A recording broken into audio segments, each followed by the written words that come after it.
Moinabad farm house drugs కేసులో కీలక పరిణామం చోటు చేసుకుంది. ఈ కేసు దర్యాప్తునకు మొత్తం 9 మంది అధికారులతో సిట్ ఏర్పాటు చేస్తూ ప్రభుత్వ ఉత్తర్వులు జారీ చేసింది.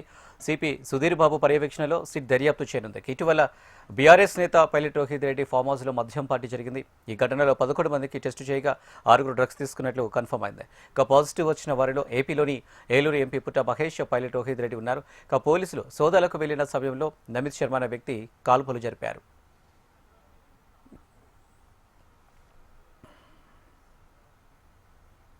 ఇక దీనికి సంబంధించి మరిన్ని డీటెయిల్స్ మా హైదరాబాద్ బ్యూరో చీఫ్ రమణ అందిస్తారు. రమణ, మొత్తం రాష్ట్ర వ్యాప్తంగా 2 రాష్ట్రాల్లో కూడా ఇటు రాజకీయంగా సంచలనంగా మారిన ఈ మొయినాబాద్ ఫామ్ హౌస్ సంబంధించిన డ్రగ్స్ కేసులో అంటే ప్రభుత్వం కూడా ఈ కేసు సీరియస్ గా తీసుకుంది. ఎందుకంటే ఏకంగా కాల్పులకు కూడా తెగబడ్డారు నిందితులు.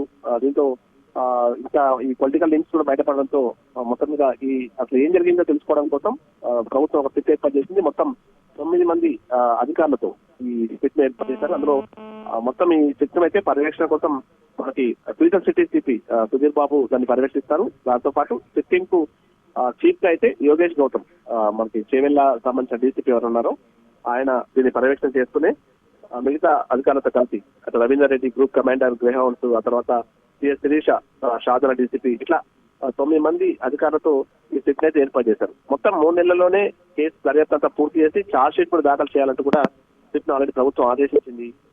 మనం చూసామంటే కేసు సంబంధించి డ్రగ్స్ కు సంబంధించి అయితే మెయిన్ గా మనం తెలంగాణ రాష్ట్రం ప్రభుత్వం డ్రగ్స్ రహిత రాష్ట్రంగా తెలంగాణ రూపొందిస్తామని కూడా చెప్తూ ఉన్నారు. ఈ క్రమంలో ఈ కేసును సీరియస్ గా తీసుకుని వచ్చే రోజుల్లో భవిష్యత్తులో ఇలాంటి జరగకుండా, ఎందుకంటే ముఖ్యంగా శివారు ప్రాంతాల్లో ఈ ఫామ్ హౌస్ లను అటాగా చేసుకుని కూడా ఈ దందా కొనసాగుతోంది. దీనికి తోడు వీఐపీలకు సంబంధించి కావచ్చు, ఈ పొలిటికల్ సంబంధించిన పార్టీలకు సంబంధించిన వారు కూడా ప్రమేయాలు ఎక్కువ ఉండడం, ఇవన్నీ కూడా కొంత తలనొప్పిగా మారుతోంది. కాబట్టి కేసును కొంత సీరియస్ గా తీసుకుని వచ్చే రోజుల్లో ఒక సీరియస్ మెసేజ్ ఇచ్చే విధంగా ఉండాలంటూ కూడా ప్రభుత్వం కొంత కఠినమైన నిర్ణయం తీసుకునే దిశగానే అడుగులు వేస్తానికి మనం భావించాల్సి ఉంది. మొత్తంగా సిట్ అయితే ఇప్పుడు రేపటి నుంచే తన పనిని ప్రారంభిస్తుంది. పూర్తి స్థాయిలో దర్యాప్తు ఆల్రెడీ దర్యాప్తు చేశారు. 6 పాజిటివ్ వచ్చింది.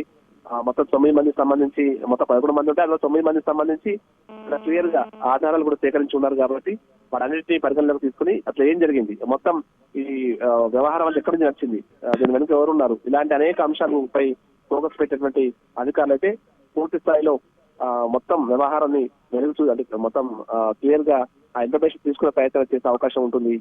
2 రాష్ట్రాలకు కాకుండా మిగతా పక్కన ఉన్న పొరుగు రాష్ట్రాలతో కూడా ఢిల్లీ, గుజరాత్ లాంటి రాష్ట్రాలకు సంబంధించిన రియల్ ఎస్టేట్ వ్యాపారులు కూడా లింకులు ఉన్నట్టుగా తెలుస్తున్న పరిస్థితుల్లో అసలు ఏం జరిగిందన్న కోణంలో మొత్తం దీనిపై పూర్తి స్థాయిలో వివరాలు రాబట్టే ప్రయత్నమే ఈ సిట్ ఏర్పాటుకు సంబంధించిన అర్థం అవుతుంది.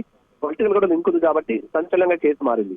కాబట్టి సిట్ చాలా సిట్ సంబంధించినటువంటి అంటే వచ్చే రోజు దర్యాప్తు చాలా కీలకం కాబోతుంది.